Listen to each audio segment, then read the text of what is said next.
really loves animals, and I always loved animals.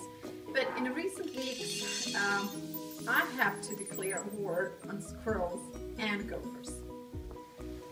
Let me tell you what happened. My kids and I have been working very hard in setting up a garden and have ran into many struggles, from poor soil to pests like these. I have learned to live with them and to share with them.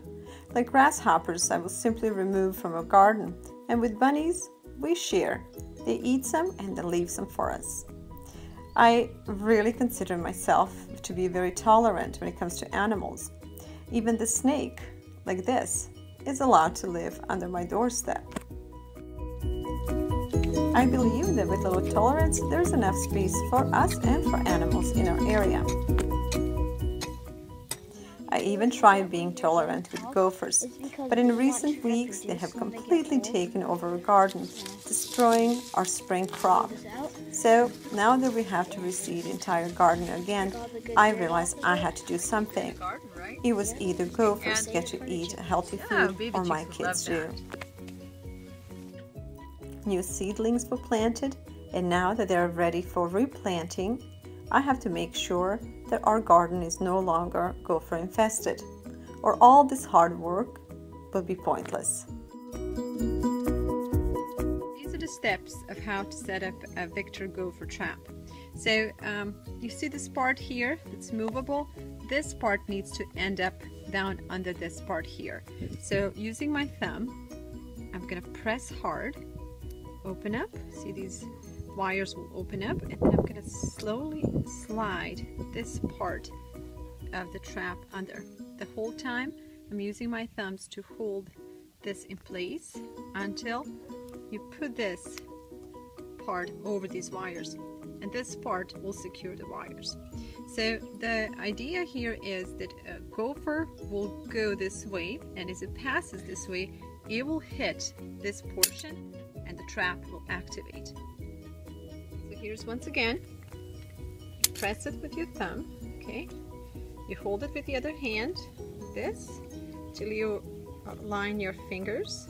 Put this like this, and the trap is set.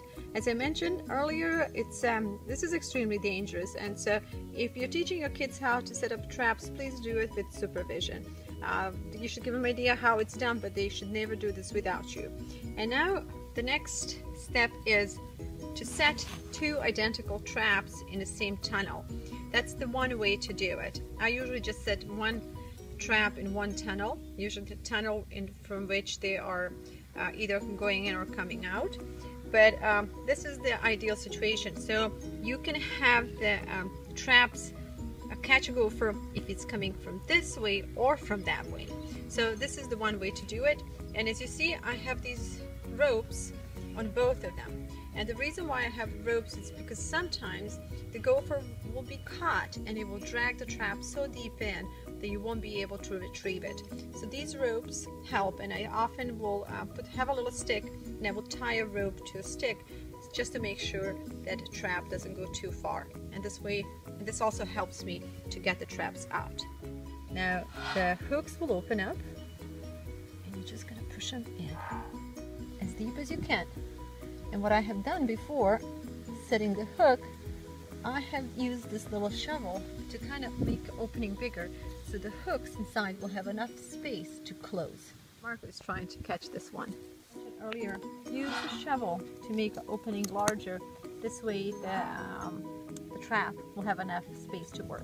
So I dig deep, find the opening, kind of expand it a little bit, and now we're ready to set a trap. My son was helping me with this, but I will advise you a strict supervision because these are dangerous, and these hooks, they mean business and they could hurt kids. So don't let your kids do this without your supervision.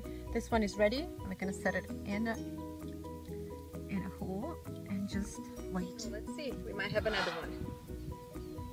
Okay, I guess not. It's not heavy enough. Maybe we did. No, this one is empty, so we'll have to try again. See what we got in this one. Okay, I don't think we got it. Okay, well, I guess we gotta work again. This one is still open, but I'm gonna dig some of this excess dirt and I'm gonna set them up again. We did it! And that's how you catch a gopher.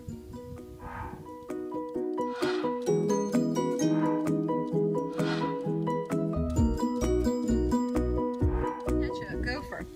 Now the next challenge is how to get it off of the trap. Well, the trick is this. You need to push on this middle part right here. When you push this, the hooks will open up. So be careful, because this is a lot of times this could slip. As you see, I got it off, and then just use a stick or something like this to push him off the trap. I know this is not a fun thing to do, but there it is. Really big gopher. Usually I catch them smaller, but as you see, look at his right here. Then it puts it in these two pockets. And then when it's done, it takes its hands and pushes it out, and then eats it. Well, that's a tip from Marco, the gopher expert. Thank you, Marco. Appreciate it.